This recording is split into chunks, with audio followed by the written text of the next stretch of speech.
डाला गया और कुछ काम बता दिए गए 1 2 3 करके। हेलो।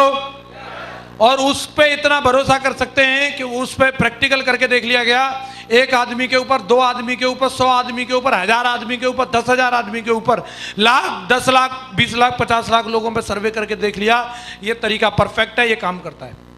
तो अब क्या करना चाहिए? अपने तरीके से काम करना चाहिए, सिस्टम के तरीके से। सिस्टम गारंटी लेता है, अगर आप उसको बिल्कुल वैसे ही फॉलो करेंगे जैसे बताया जा रहा है, तो 3 से 5 साल के अंदर आप 100% डायमंड बनेंगे। अगर आप अपना दिमाग लगाएंगे तो सिस्टम गारंटी नहीं लेता। सिस्टम पर रहने वालों की गारंटी हम ले रहे हैं, और जो सिस्टम पे नहीं है उनकी गारंटी भगवान जी पे। आप संभालना प्रभु, मेरे बस की बात नहीं। हाँ जी, कौन कौन है जो सिस्टम के मुताबिक काम करने के लिए तैयार है? सारे लोग।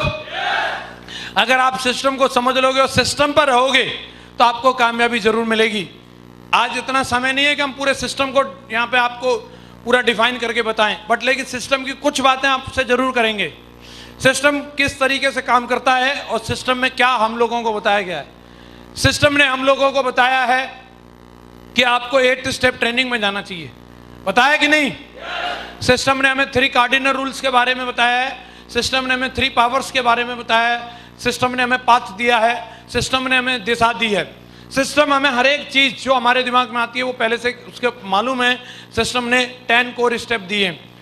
सिस्टम ने हमें FIM के बारे में बताया, सिस्टम ने हमें ग्रुप मीटिंग के बारे में बताया, सिस्टम हमें ईच एंड एवरीथिंग, हर चीज के बारे में बताता है। अगर हम उन चीजों को समझ लें और बिल्कुल सशब्द पॉइंट टू पॉइंट अगर फॉलो करने लग जाएं तो 100% कामयाबी मिलती है। एग्जाम्पल के लिए 8 स्टेप की बात करता हूं। अगर आप टीम बनाना चाहते हैं, टीम किसी की भी बनी हो या टीम किसी की भी बनेगी, तो 8 स्टेप से ही बनेगी। आपको 8 स्टेप पर रहने की जरूरत है। 8 स्टेप में बोला जाता है, सबसे पहले ड्रीम, एक लक्ष्य होना चाहिए, एक टारगेट होना चाहिए।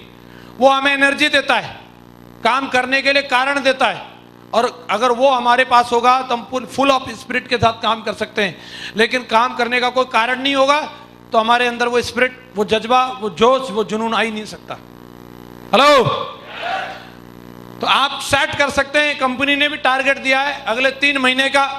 आप अगर फ्रेशर हैं तो आप सेट करिए, 32 पेयर कंप्लीट करने पे स्मार्टफोन है, 48 पेयर करने पे थाईलैंड टूर है, और 90 पेयर कंप्लीट करने पे यूरोप टूर है, जिसमें आपको पेरिस और स्विट्जरलैंड का टूर मिलेगा। तो आपको मोटिवेट करने के लिए, काम करने के लिए, कारण देने के लिए काफी है कि आप ये डिसाइड कर लें कि मैं हर हाल में कुछ भी हो जाए अपने खानदान का इतिहास लिख के दिखाऊंगा, मैं पेरिस जाके दिखाऊंगा। कितने लोग पेरिस जा चुके हैं? पीछे मुड़ के मन देखो, कोई प्राणी नहीं है यहाँ पे, एक ही है जो स्टेज पे खड़ा है। हेलो। अब मैं जानना चाहता हूं कितने लोग जाना चाहते हैं? तो कौन रोक रहा है? 90 पेयर कंप्लीट करो, चले जाओ। हेलो। 90 डीडी इधर डाल दो, 90 इधर डाल दो, और आपका स्वागत कर रही है कंपनी तुरंत। अभी अभी मुझे फोन आया, मैं जब यहाँ बैठा था, सर बधाई हो आपको, कांग्रेचुलेट करने के लिए फोन किया है सेप शॉप ने। मैं हाँ जी बताओ। मैं सोच रहा शायद हो सकता है तनख्वाह 56 लाख कर रही है क्या कंपनी। उन्होंने बोला आपका सर US टारगेट हो गया, हम उसके लिए आपको बधाई दे रहे हैं। मैं थैंक यू। बोला जाना चाहेंगे आप? मैं बिल्कुल रेडी है, इसी के लिए तो किया था। हेलो। तो कहने का मतलब है आपका लक्ष्य होना चाहिए कि आप इसमें से क्या टारगेट अचीव करना चाहते हैं या नहीं चाहते हैं। अगर नहीं चाहते हैं तो फिर आपको जिंदगी में कुछ मिलने वाला नहीं है। अगर आप टारगेट बनाएंगे तो डेफिनेटली कहीं ना कहीं तक तो आप पहुंचेंगे। यस या नो? आप लक्ष्य बनाओ कि मैं हर हाल में पेरिस जाके रहूंगा, हर हाल में मेरे को एफिल टावर के सामने फरारी में, वो भी रेड कलर वाली में, कौन सी? रेड फरारी में उधर सेल्फी लेनी है। कितने लोग रेड फरारी ड्राइव करना चाहते हैं? हेलो। उधर मिलेगी आपको एफिल टावर के सामने रेड फरारी खड़ी करके सेल्फी लेना। मैंने ली थी उधर। चाहते हैं? तो ये ड्रीम आपको मोटिवेट कर सकता है। तो सिर्फ आपका ड्रीम और कोई दूसरी चीज नहीं है, आपके पास अल्टीमेट ड्रीम होना चाहिए। दूसरी चीज है, जब आप ड्रीम है, आपके पास सॉलिड ड्रीम है और आप उसे अचीव करना चाहते हैं, तो उसे अचीव करवाई गई आपकी लिस्ट, आपका प्लान, आपके फॉलोअप। और मैं आपको एक ही चीज बोलता हूं, कई लोगों को ऐसे लगता है काम करने के लिए हमें काबिलियत की जरूरत है। काम करने के लिए काबिलियत की नहीं, हमें निर्णय की जरूरत होती है। किसकी होती है? निर्णय की। काबिलियत की जरूरत नहीं है, हमें परफेक्शन की नहीं, हमें एक्शन की जरूरत है। और कई लोग इसी चक्कर में काम नहीं करते कि वो परफेक्ट नहीं है। और वो परफेक्शन की दौड़ में रहते हैं और परफेक्शन में लगे रहते हैं और उसके लिए टाइम निकलता चला जाता है और परफेक्शन कभी भी उनको मिल नहीं पाता और वो डिमोटिवेट होते रहते हैं। और मैं आज आपको इस मंच से अगर बोलना चाहूं तो मैं एक ही बात बोलूंगा, आप परफेक्शन के चक्कर में मत पड़ो, आप एक्शन लेना शुरू कर दो, परफेक्शन अपने आप आ जाएगा। हेलो, आप निकल पड़ो। आप बताओ, घर से प्लान दिखाने के लिए निकलने के लिए काबिलियत की जरूरत है या घर से निकलने के लिए निर्णय की जरूरत है? मीटिंग में जाने के लिए काबिलियत की जरूरत है या निर्णय की जरूरत है? फोल्डर खोलने के लिए निर्णय की जरूरत है या काबिलियत की जरूरत है? लोगों की ना सुनने के लिए काबिलियत की जरूरत है या निर्णय की जरूरत है? निर्णय की जरूरत है। इसमें कहीं काबिलियत मैटर ही नहीं करती। और कितना भी काबिल आदमी हो और निर्णय ना ले तो उसके संग कुछ हो सकता है क्या? और कितना भी नाकाबिल आदमी हो लेकिन अगर वो निर्णय ले ले तो उसके संग डेफिनेटली बड़ा काम हो सकता है। तो आज आपको एक संकल्प करना पड़ेगा कि मैं आज से निर्णय लेता हूं, बिना प्लान का फोन किए भी मैं अपने घर से निकलूंगा और जाकर के लोगों को धुआंधार प्लान दिखाऊंगा। तैयार हैं? तैयार हैं? हमारे पास कोई सीसीटीवी कैमरा नहीं है जो हम बाद में आपको देखते रहेंगे कि आपने वादा किया, अच्छा अभी निकले नहीं। आपको खुद से कमिटमेंट लिया है और खुद से उस वादे को पूरा करना है। हाँ जी, तैयार हो? तैयार हो? इसमें एक चीज आपको याद रखनी है कि कभी भी आप अपने पुराने अनुभवों को अगले आने वाले फ्यूचर के ऊपर ना थोपें।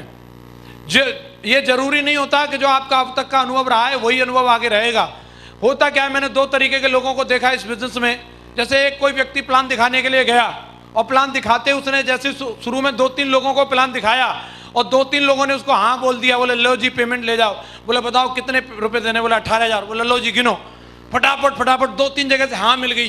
तो इतना कॉन्फिडेंस हाई हो जाता है बंदे का कि उसके सामने आप योगी आदित्यनाथ जी को बिठा दो, प्लान दिखा देगा।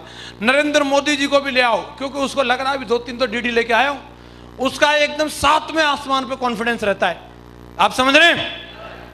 लेकिन कोई बेचारा गरीब प्राणी और घर से निकला, उसने 3-4 लोगों को प्लान दिखाया और तीनों चारों ने बोल दिया ना। क्या बोल दिया? और खाली ना नहीं बोला, रिन साबुन की टिकिया लगा के धोया उसको ढंग से। हेलो मूर्ख, पागल, तू जे काम में पड़ गया, जब काम में लूट गया, तू साले बर्बाद हो गया, तेरे तो गए। हेलो, ऐसे धोया उसको। अब वो बेचारे के सामने अगर कोई बिल्कुल जुड़ने के लिए तैयार भी बैठा हो ना, उसको उसके शैतान सिंह की शक्ल दिखेगी उसमें भी। उसको वही अनुभव याद आएंगे। बोले मैं शुरू करूंगा, फिर बाद में ये रिन साबुन की टिकिया लाएगा, फिर धोएगा ये मुझे। तो जो डीडी देने वाला भी हो वो भी उस बंदे को जाकर के भी छेड़े नहीं। वो इस तरीके का लोगों का हाल रहता है। लेकिन आज इस मंच से मैं आपको यही बात बोलना चाहता हूं, कौन व्यक्ति हाँ बोलेगा कौन ना बोलेगा हमें मालूम नहीं है। हर व्यक्ति की अपनी स्थिति परिस्थिति रहती है। कोई बंदा पहले से लंच करके आया और आप उसको बोलो कि आप भोजन कर लो, तो वो क्या बोलेगा? ना। और दूसरे को आपने ट्राई किया और वो भी खा के आया दावत, और आप बोलो कि भाई लंच कर लो, वो क्या बोलेगा? और तीसरा वाला बिल्कुल तैयार है, बिल्कुल भूख लग रही है, मुंह में पानी आ रहा है, और आप सोचो पहले दोनों मना कर दिया, ये भी खा के ही आया होगा। देखो साहब, हर आदमी की अपनी एक अलग जरूरत है। यस या नो?